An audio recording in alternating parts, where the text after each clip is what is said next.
Revolution community, welcome back to our podcast. I'm so glad you joined us today. We're going to dive into all things God's design for healthy sexuality. Let's talk about it. What's up? What's up? Welcome back to the Let's Talk About It podcast. We have something extremely special for you today, but I happen to be walking in pretty blind. It's a surprise. Yeah, basically. What's going on today, Abram? Yeah, so we wanted to do something new and something fun. A lot of our podcasts, we take time, obviously, to study, to go through, to kind of lay it out, and we come up with some form of plan to make sure we're communicating the information as logical and as clearly as possible. As practically as possible. Yeah, and as practically, yeah. And this one's unscripted. Right. This is like a real life conversation here that we'd have in our office. Yeah. But I did a little research. Okay. So it's not totally unscripted, just kind of unscripted. Yeah, kind of unscripted. I'm unscripted. Just to float us through. Yeah. Okay, great. Here's the real test. We're actually putting Ellis through the test now to see. No, but we're talking about everybody's favorite topic to cringe on. Yeah. Purity culture. Oh, but Yeah. So we're just gonna have a discussion and walk through it. I've got some points for us to navigate through. Yeah. But having an in-person conversation that we'd have in the office. Well, and we do have these conversations in the office all yeah. the time. I mean, but just by nature of the fact that we talk about sexual issues so much, that's kind of our, MO around here at MR. And I think people love to lump us in with purity culture and the purity movement. Yep. I wouldn't put us in that category, would you? No, I've been trying to dig us out of that category. Right. Honestly. How's that going? I think pretty good. Yeah. Fun disclaimer. Okay, so if you're new to the purity culture and you don't know what that is, just to start with, the purity culture was a movement that started in the 1990s by mostly evangelical church. Oh, see, the research is coming in. Focused on, well, just if you're newer or younger, focused in on the message of abstinence. Yeah. Was their big message. Yeah. We can get into some more details of that later. Well, and abstinence isn't a bad thing. No, it's not. No, but I think one of the dangers of purity culture is the way that they approached the topic. Exactly. Mm-hmm. So let's talk about that. Okay, today. let's talk about it. Can I tell you a fun fact? I don't know if you know this. Okay. We actually worked really hard till about 6 months ago to not use the word purity in More Revolution. Oh, and then I threw it out the window when I took over the social media. Well, sort of. Yeah. But because for so long, purity sparked so much anxiety and so much shame from so many people. Totally. We tried to reframe it under sexual wholeness or God's design. Okay. Because we would say the word purity, and before we could finish the sentence, it would trigger people. There was the fight, flight, or freeze mode that would come out. But since we're starting to go, okay, actually, there's a whole new generation that's entering into this conversation or that's been subjected to the conversation. Totally. They don't have a lot of them don't have all the negative connotations that the word purity meant. Totally. And so that's why I was like, yeah, let's test the waters again with social media. Yeah. Well, and I also think, when we're talking to the younger generation, when you look at Gen Z, I see a generation that has so much zeal, and especially Gen Z who's encountered, salvation and the power of God. Yeah. They go, "Oh, I'm all in. Let's go for it. I don't want to hold anything back, and I'm all in." Yeah. And so for that reason, I think I don't see the danger in calling purity what it is, as long as we do a good job of defining what it is. I'd say for the middle of the 2000 teens, I don't know how you say it, 2015, give or take 2 or 3 years. I think it's like the 20 aughts. 20 aughts, yeah. Is that, are you talking 2000 through 2010? Or 2010, 2020. Oh, the 20 teens. 20 teens? Huh, I don't know. We'll go 20 Some of our social media content was literally written about trying to differentiate what purity culture has said and what's the actual truth that is mixed up in here. Yeah. I asked one of my friends in the process of which I asked a couple of them. I said, hey, when you hear the word purity, what do you hear? What do you think of? All my Christian friends are like shame, guilt. I'm not doing enough, sexual, masturbation. It's so sad. Stuff. All my non-Christian friends said, oh, 100%, something's completely pure, 100% unfiltered, unhindered. And I was like, wow, they have a better definition of what I think God intended than all the Christians do. Which is crazy. Here's the thing is I grew up in church and I definitely was a witness to purity culture and the aspects of the toxicity of the way, I won't even say the conversation, but the way the conversation was approached. Yeah. But I think that if you ask me what purity was, I would have it much more in line with what your unsaved friends say. With what your unsaved friends say. Great. Yeah. That's amazing. I don't know. I think there are some of us who were in the midst of it and were able to see through to the heart of the message, despite how it was communicated. And I know that that's obviously not everyone's story. Yeah. But some of us exist. And then you go on in life and you grow up and then you lead the purity ministry because you're apparently. like, I could see it through it all. Well, apparently, yeah. We started to mention this yesterday, but I didn't want to get too far into it. Okay. But what was your experience of in youth group, the talk about sex or sexuality or modesty or that whole everything that's covered inside of purity culture? Totally. I think it was a mixed bag. There was the one side of it that was like, just don't do it. True love waits. Yep. Sex is bad. And then, there is the element of like, yeah, but it's good the second you get married. So, you better be able to flip that switch real quick. So there was that message. But I will say I had some leaders in my life who talked pretty candidly about sex and sexuality, who were willing to really go to the heart of the matter and have some formative conversations that I appreciate. I will say, there's still the traumatic experiences that live with you. I remember being at church camp. I think I was in like 6th grade. Okay. Probably 6th. I don't know. How old are you in 6th? 12? Yeah. 11? 12 in 6th grade? Somewhere around there. Yeah. So we're at summer camp. And there was like this small groups portion at summer camp, and the small group leaders were leading a talk that day on modesty, which I would say that which is always a girls only conversation. Yeah, the like, guys are never brought into it. Right? Why aren't we talking to the guys about modesty? Issue number 7. It's like girls are gonna wear one-piece bathing suits, but guys can have on these like muscle tank tops that go all the way down. They like leave nothing to the imagination at all. But that's totally fine. So you know what I mean. There's no double standards here. No double standards here. And that was one thing about purity culture that I think a lot of people take issue with at its core was there were double standards. They put the onus of responsibility on sexuality a lot more on women than on men, which is super unfortunate. Yeah. Super unfortunate.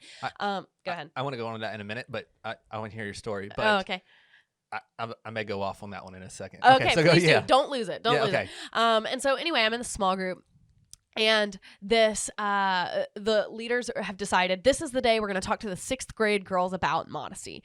And I don't know how much of a plan they really had going in. And so there was at one point where one of the leaders in the group kind of went rogue, and she decided they were talking about modesty, about how you make boys stumble if you dress a certain way. Just for clarity, when they were talking about modesty, they weren't actually talking about your holistic persona. They were talking about the clothes you wear, right? 100%. Yeah. The clothes you wear. And she goes around the room and she was like, okay, we're going to do a little experiment. I'm going to go around the room and I'm going to tap you on the shoulder. And if I've tapped you on the shoulder, you're going to go to this side of the room. If I don't tap you on the shoulder, you're going to go to the other side of the room. So she goes through and she probably taps 2/3 of the people in the room and they go to one side, and 1/3 of the people in the room go to the other side. And at the end, she goes, the people that I tapped, and by the way, I got tapped. Okay. The people that I tapped, no one knows what she's talking about at this point. The people that got tapped are dressed immodestly. And if a male saw you right now, he would stumble. No. Yeah. I cringe thinking about that. I mean, I still can't believe that happened. And the irony of the situation is I was until high school, I was as tomboy as they came. I mean, I wore gym shorts. You're 12-year-old. Yeah, 12 years 11, old. 12, 6th grade. Dude, I don't know if at 12 years old, boys fully knew that girls were existed and didn't have cooties at that point. Right. You're going to make them stumble. And let's say now they do. I mean, now we have the statistics to know that the average 11-year-old has seen 20 hours of pornography. 20 hours. 20 hours. And we're not talking about like just two people having sex. We're talking about the most graphic porn that you could imagine. You have to, because that's the porn that's easiest to find from what I hear. Yeah. Apparently you have to search for 13 to 15 minutes to find non-violent porn. Totally. If you're just happen upon it. So if the average 11-year-old has seen about 20 hours of pornography. Goodness. So that's today, and things are much more available than they were when I was that age. Yeah. But yeah, when I was that age, it was I was as tomboy as they came. I wore gym shorts down to my knees. I was like in baggy t-shirts. I had a ponytail. I mean, I still have a ponytail in today, but I mean, ponytails every day. I was as tomboy as they came. And you were a stumbler. I was causing Dear someone Lord. to stumble. So yeah, that conversation is definitely. I look back and I go, oh, that should have been handled way better than it was. What did the rest of the counselors do? Did they go along with it, or did somebody go, what? No one said. I think people were so flabbergasted in the moment, and no one knew how to like handle this because this person had just kind of gone rogue, and no one wants to embarrass her in front of everyone. Yeah. But I do remember talking to a couple counselors afterward, and they were like, we can't believe she did that. And now having, the ability to look back and understand how formative those moments were, I realize they're processing this through the lens of this will stay with these kids forever. And this will, forge the way that they think about modesty for the rest of their life. I didn't really have that foresight in that moment. Yeah. But I do think that it was helpful for me to see the reaction of the other leaders going, that was so unacceptable. Yeah. We're taking this to leadership and she's going to have to apologize. And I think she came back and apologized the next day. That part's fuzzy, but it was unfortunate. I think it was a good thing for my sake that I saw them react the way that they did. Saw them going, what the heck? Yeah. Yeah, I mean, can you imagine if you were like not looking at them at that time? Like I did a lot of sort of study. I watched a lot of YouTube videos and like listened to people talk about their problems with purity cultures to go, okay, I know my experience, but what's so many centered around this, that purity culture. We'll get into the virginity sex side in a few minutes, but this modesty thing was all for women. It was 100%. Only women, and it taught women to shame themselves, and it taught them that their sexuality is dangerous for men. It's not that it's powerful. It's not that like it's something to be proud of. It's not something that God made you this way. It's a threat totally to yourself. And so you either hate it or I've even seen some people in my life later as they got older be so burnt by purity culture and by that they're causing men to stumble with their body and their sexuality that they took it as their power. They're going, oh, actually, this is my power. Great, I'll use it. And so they didn't take their power and they go. It's an overcorrection. Yeah, exactly. And so that's one of the things I think it bothers me is how purity culture has taught men that they're the victims. We're just so powerless. Like if a woman dresses, it's completely like it's all on the woman to control your sex drive. Like that's codependency. Well, you can't control somebody else the way that they treat you. Sorry. Yeah. No, I guess I'm curious to know in those conversations, obviously modesty was so geared toward females. What was being said to young males at that point? Man, I honestly don't remember a lot about that. I think that there was the things that I remember taking away from those conversations. I'm sure that there was more said, but the thing that I remember walking away with is just like, oh, you shouldn't have sex before you're married. Yeah. And like, if you lust, you should cut your eye out. And cut your eye out. To this day, I don't know that I've ever seen, for sure not met, a single human who has cut their eye out because they lusted. Yeah. Just for the record, I thought I'd put that out there. Yeah. No one's done that that I know of. That and it's just something you're going to struggle with your whole life. Yeah. It was so powerless. Yeah. And it was so,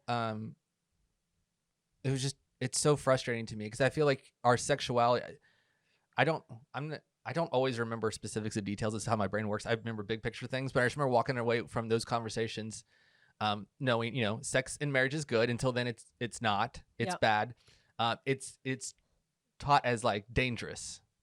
Yeah. Like it's dangerous to you. It's dangerous to the people. Like, it felt like a canister of gasoline next to the fire. And it was just like, whatever you do, don't let a spark hit it. Yeah. Well, because it'll explode and go everywhere. It's a fear tactic. Yeah. Yeah. And it was just so afraid to do that. And so even with the whole modesty conversation, one, I wish it went both ways. Yeah. But I also wish at large, I feel like the purity culture addressed behaviors rather than heart posture. Mm. So approaching the conversation of modesty, great. Let's talk about that. Let's talk up to men and women about that.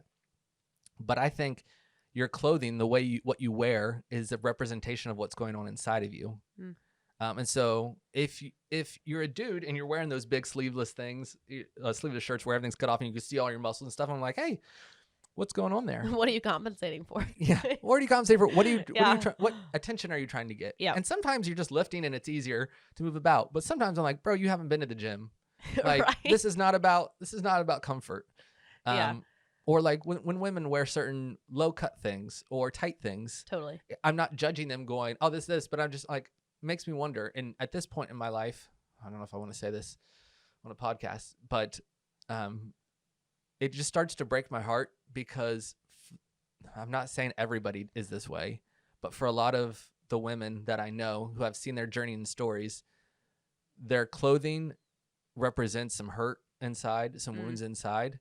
And so rather than having the modesty conversation and then shaming and belittling and devaluing women because they wear something, Yeah. what if we sat back and looked at going, hey, like you said, it's so passionate about Gen Z. What's going on in your whole heart, your whole being? Yeah. Like what's going on there? Because from your heart is the wellspring of life. Yeah.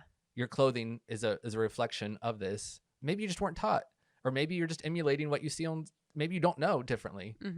But I think addressing the conversation from heart posture rather than behavior or square inch of skin being shown. Totally. Is just a drastically different thing. Well, and I think that it's important to say that when we talk about what purity culture got wrong, it's like we're not saying that the message, like some of the things that they said weren't right or true, but we are saying that the approach could have been much better. Yeah. And in some cases, the approach was definitely wrong. Yep. It was fear-based. It wasn't like, hey, we are for human flourishing and health because God is for human flourishing and health. He tells us in John 10:10 that he came to give us abundant life. Yeah. You know, like that's the perspective that God approaches us with. Yeah. That's not necessarily the perspective that these conversations have been approached with. Yeah.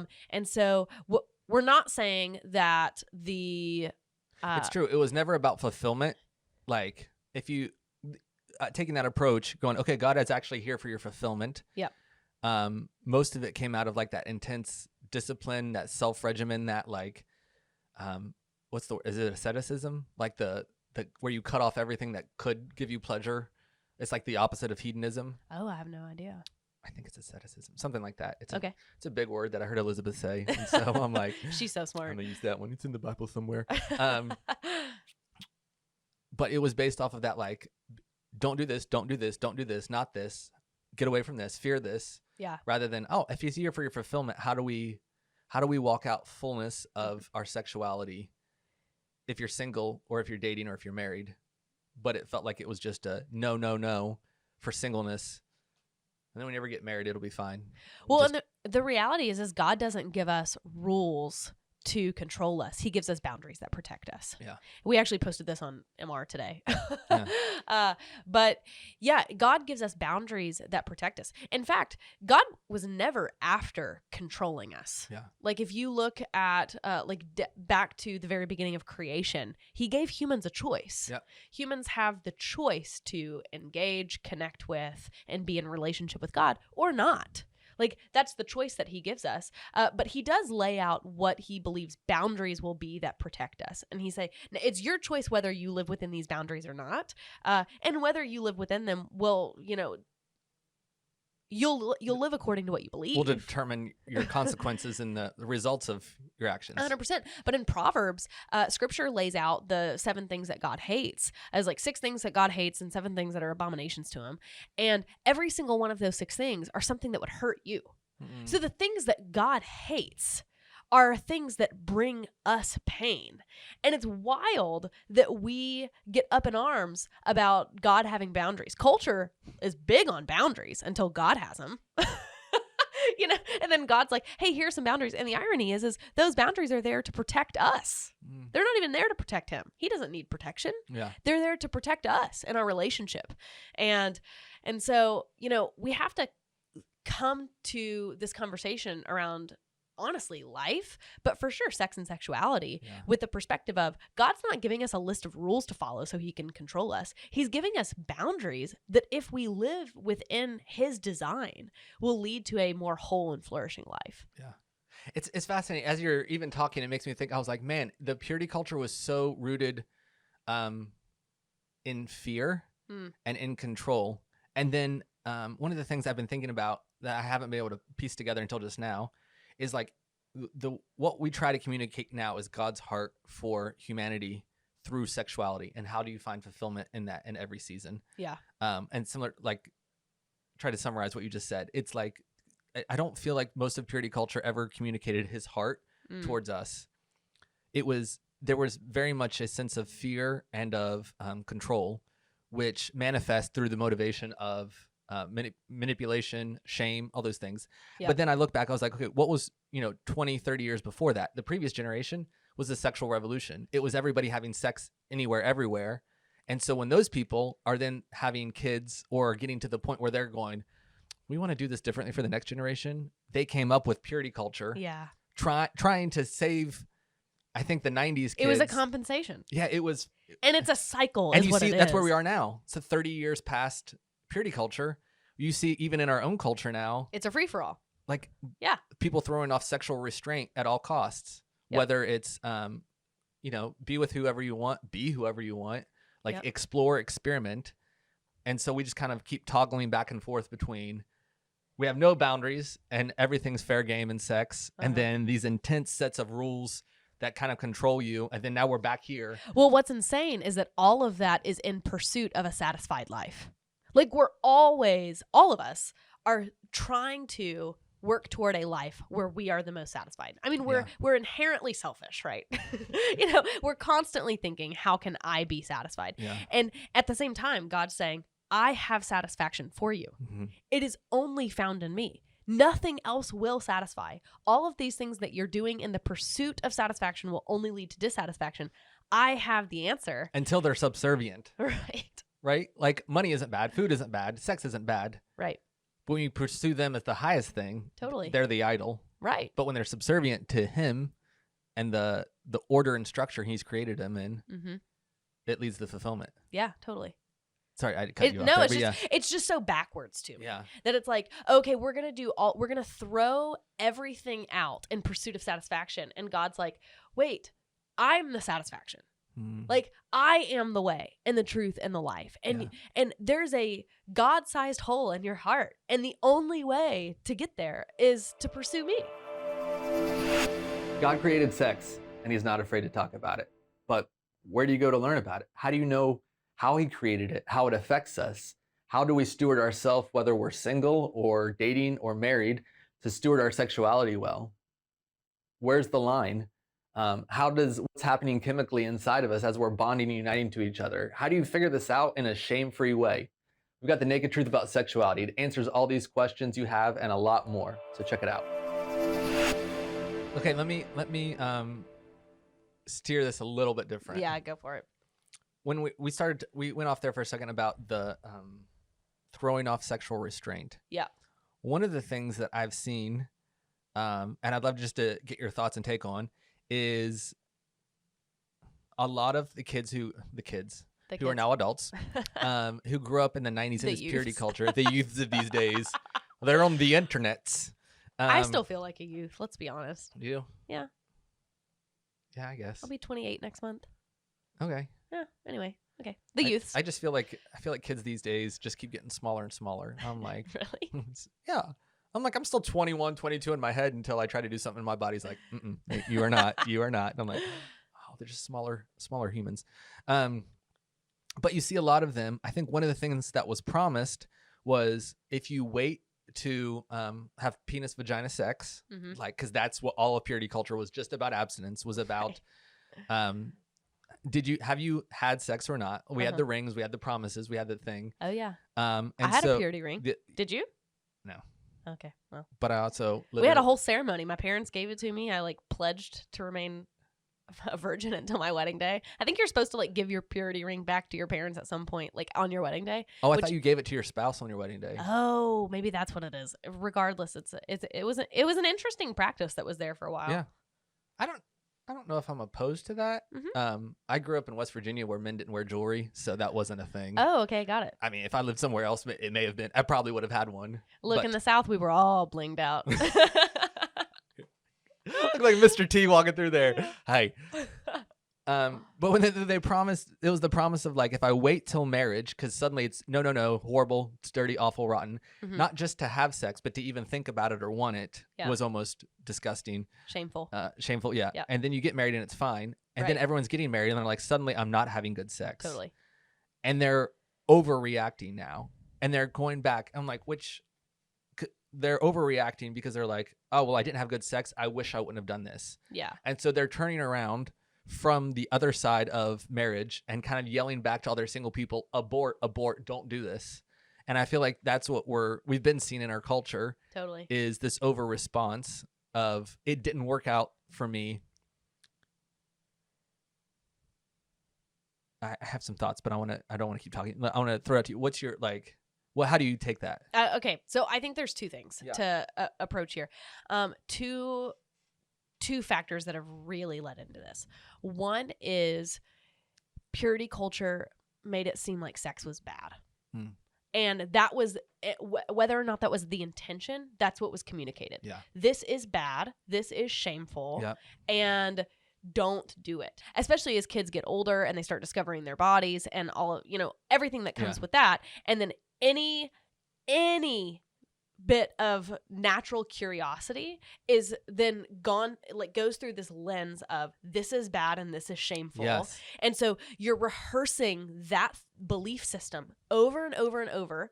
Say you wait till you get married to have sex until you get married. Yep. And it's not like a light switch that you can just turn on and off. Yeah. And I've talked to so many people who are like, I thought it was bad. And then I genuinely could not get myself there. Yeah. And if I did it out of a duty to my spouse. And so then that reinforces this neural pathway in people's minds of like, okay, it was bad, but now I'm going to do it anyway because I feel like I have this duty to my spouse. And it reinforces this belief that sex is bad. Yeah. Even though that's not the case. And the reality is sex is awesome. It's a gift. Yeah. It was God's gift to us. Like he created us he created sex for us. Yeah. And so I think coming at it with the approach of sex is bad has done a number on so many people. The second thing that I think has really contributed this is a false expectation. Whether purity culture gave people this false expectation or people just picked it up. Yeah. Although I don't know where they would have picked it up. It was probably from purity culture, to be honest with you. Which is, if I wait, then it will be awesome from day one. I'm kind of owed. Yeah. I'm owed good sex. God owes me a good sex life. I did not touch myself or anybody else. Right. And now, or if I did touch myself or someone else, this is my punishment. Yeah. Is now we're struggling. Totally. And it's just not how God works. And the reality is, sex is, someone told me this the night before I got married. I'm so glad they gave me this little tidbit of wisdom. Yeah. They said, your sex life is like a life. And when a baby is first born on day one, they can't do anything for themselves. They like cry and sleep and poop and that's it. Yeah. And, some months go by and that baby starts to like crawl, and eventually the baby starts to walk or talk or get some fine motor skills. Yeah. And eventually, that baby is a full-blown human out in the world who is capable of doing things. Yeah. And that's how your sex life is. It's good. A life. Yeah. And when you first start anything, you can't expect to be great at it. And let me tell you that little tidbit of wisdom that was given to me the day before I got married was an expectation shifter for me. Yeah. Because I was like, oh, well, noted. And so the next day, the next day I was like, oh, I can't expect this to be amazing just because I waited. Right. You know what I mean? This is still the very first time I'm ever doing this with Yeah. someone, but it is great because it's both of our first time and Yeah. we're figuring it out. Yeah, there is no. Everyone expects the grand finale Yeah. right out of the gate. Yeah. It's the best thing ever, and you're like, oh. Like at this point, after I got married and started talking to some other people about sex, now I'm like, hey, on your honeymoon, it's a lot of eating, sleeping because you're exhausted from the all the wedding prep, and practicing having sex. Whether or not you're actually having sex, you're kind of practicing because you're like, let's figure it out. Yeah. But there is that expectation is it's going to be great. It's going to be awesome. Yeah. And I love what you were saying. I think just to kind of add on some of the false expectations, it's the process that you grow and learn. And I think because some of these people that have had traumatic pasts from either choices they made or from toxic purity culture, which is honestly things that happen to them. things Things that have happened to them, or how purity culture has kind of indoctrinated them as with this just shame-based persona over sex and their own body and their own sexuality. It breaks my heart for two reasons. One, because I want to see, I'm like, actually, you're not supposed to be good at it yet. Mm-hmm. Let's get you a therapist. Let's get you a sexologist. Let's get you somebody that can help you figure out the practicals. Yeah. Who can help you walk through some of your trauma and some of the past in there. I mean, Kate has been obviously on the podcast a lot, and she shared her story about it wasn't good for years. Right. But that doesn't negate it. And so it breaks my heart because I see these people and they get in there and they go, oh, apparently I did all this wrong. I honored God for no reason. Right. And so they're like, oh, I should have done more sex and should have experimented, should have done all this stuff because it's horrible. And I'm like, that is also an overcompensation. Yeah. I'm like, I wish you would. Compensation. Yeah. Yeah. It's sad. It breaks my heart for you, but it also breaks my heart that you're now preaching to a bunch of innocent people, warning them that following God is not going to benefit you. Totally. That's a dangerous place to be. Yeah. And I'm like, and I understand from your experience and from your hurt. I just wish there was often more holistic conversations on the topic. And that's why I think purity culture was so bad, because it focused solely on virginity. Yep. Rather than on your holistic experience of how are you treating your body? How are you treating your mind? And ultimately, you deciding to steward your sexuality, you deciding to honor God with your body, you deciding to wait until marriage does not promise you a great spouse. It does not promise you a great marriage. It does not promise you a great honeymoon. But the things that you've built and cultivated in your life, in your history with God, until that point, are going to continue into your marriage. Because I don't know how to say it succinctly, except it's not to a good sex life. It's unto God. It's you and your upright standing, your clear conscience. And the thing I love about if actual purity is purity of mind is a clear conscience is oh, actually, I have no shame. I have no guilt. My mind is not subdivided. My heart is not subdivided. Firstly, to God, I'm not multiple, I don't have multiple irons in the fire. This is going to work out. Yeah. But then into my wife and to our marriage, there is no other option. Right. It's me and you, and we'll figure it out. Well, and I think one of the things that you said, and it's really fun to figure it out. Yeah. As long as we're, like you said, we're both going, hey, we have the expectation of we're going to figure this out together. And you're figuring it out in the context of safety. Yeah. The safety of relationship and covenant. Yeah. One of the things you said that I think is super key is you said purity of mind. And, one of the things that you even mentioned earlier is that purity culture focused exclusively on virginity, right?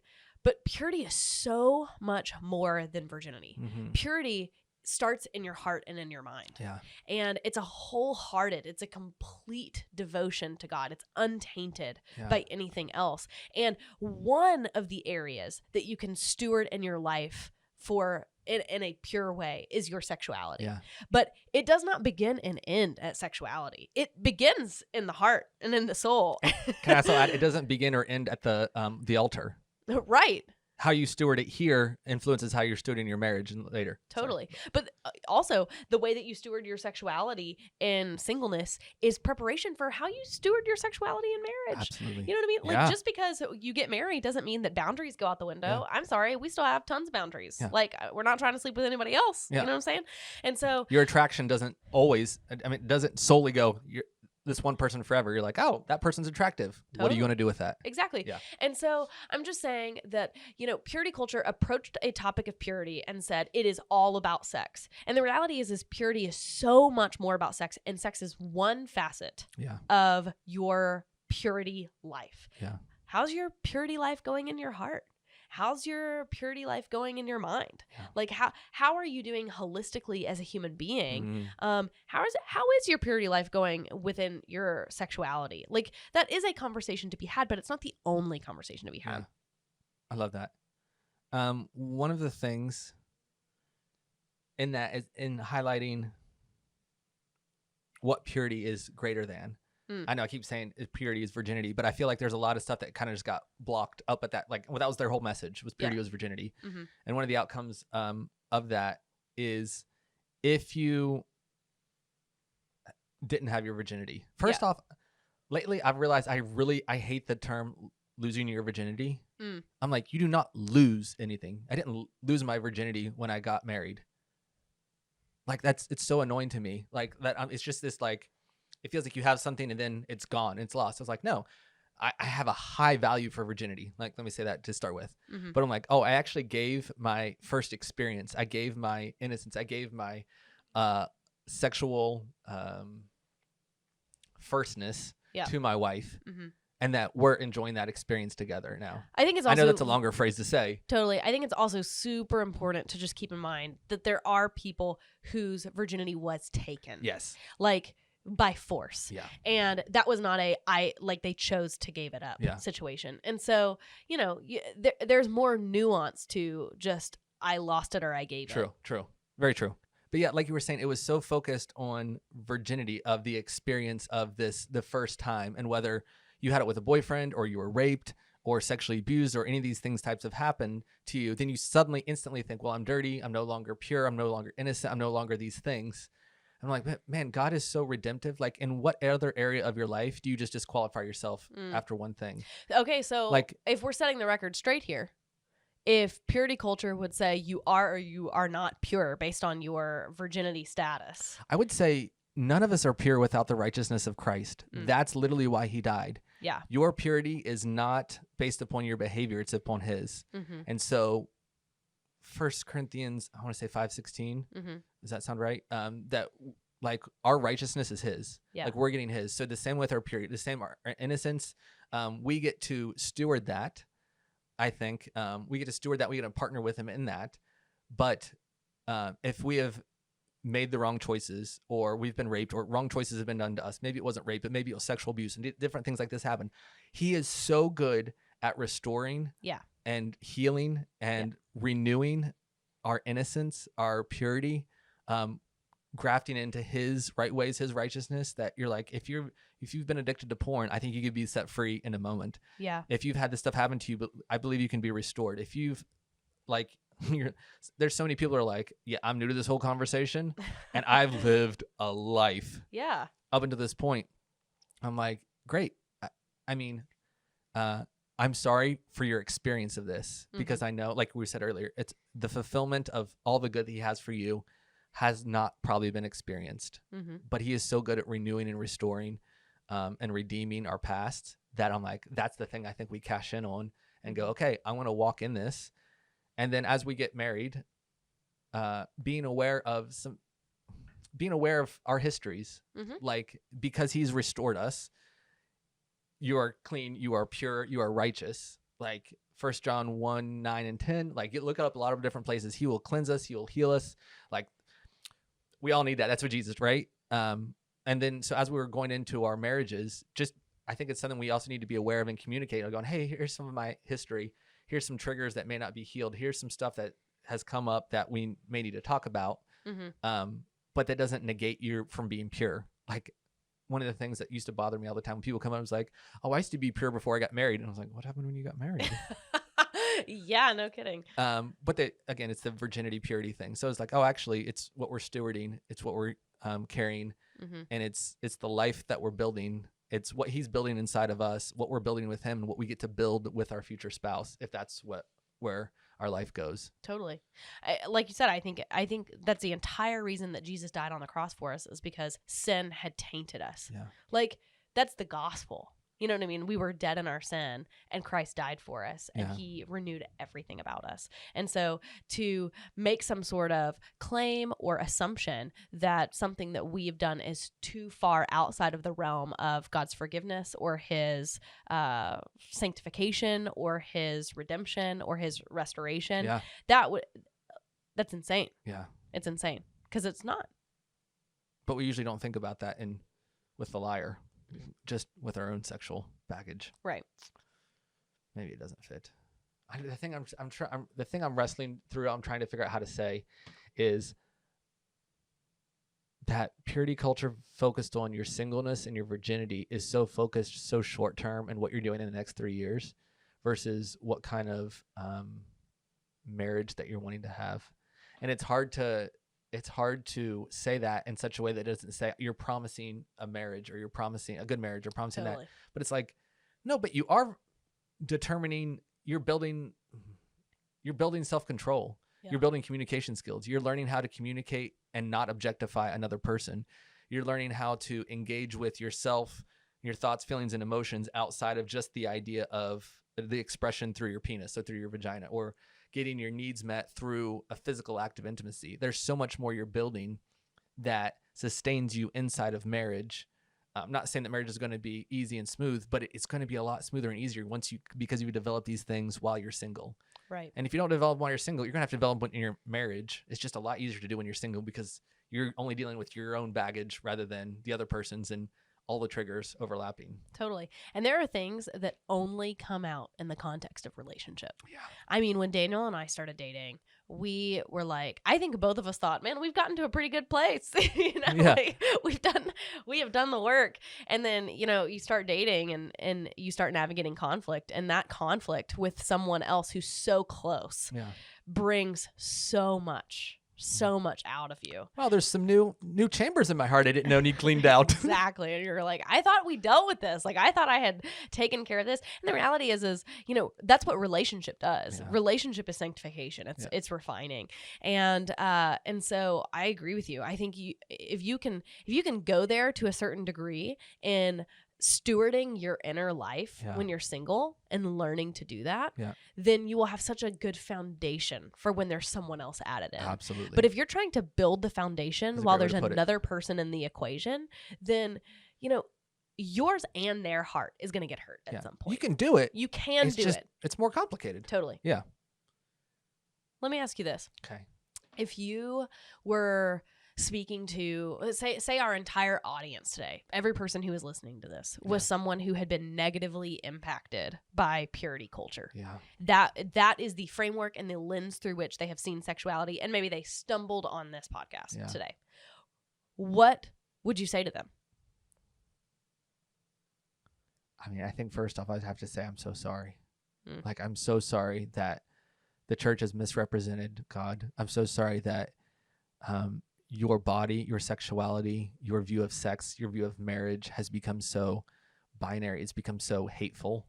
It's become so polarizing, even within yourself, within your own desires, that they've been so just belittled and pushed down and devalued, that God has never intended a great blessing to us to be so devaluing to us. And I'd love for you to get to experience his heart in sexuality, like his heart for you as a man, his heart for you as a woman, his heart for your marriage, his heart for connection, his heart for sex, like his heart for the exploration of intimacy, both physical and non-physical, and knowing that his heart for you is ultimately good, that the boundaries he puts up in place are to protect you for your fulfillment. And I know the church hasn't earned it, but I would ask you to give God a chance and to trust him with this. Seek him and give him a chance to prove himself in this, because there's so much more in store than what we've been told or taught. Mm-hmm. That's so good. I think I would say it all comes back to how much God loves you, and he loves you so much. Yeah. And he's a good father who gives good gifts. And so if your perspective has been anything other than, man, God loves you so much. And yeah, he calls you to live on a higher level, but it's because he loves you and he's called you to flourish. Yeah. He's called you to abundance. And that's what he has for you. And so if the message has been anything other than that, it's not God. Yeah. I love that. It's so good. I mean, why not end on the love of God? That seems like a good place to I would end, say right? so. Yeah. Yeah. So, hey, let us know what you think about this. Did you like this type of style where we're kind of engaging just in round table, square table conversations? Like where we're spitballing, or like you guys rambled too much? Also, let us know. We're developing our podcast schedules to go, hey, I'd love for you guys to tackle this topic. What you guys think about it? So yeah, and we're also trying to tackle topics that people actually have thoughts and questions and opinions about. And so if you're like, man, I really wish that they would go into X, Y, or Z, let us know. Yeah. Sounds good. Well, until next time. Thank you guys for listening. If you want to learn more and check out all of our awesome content, be sure to head to our website at moralrevolution.com and our socials, Instagram, Facebook, all of them. But before you leave, don't forget to like, review, subscribe, all of the things. We want you guys to come back and join us. We enjoyed having you. See you next time.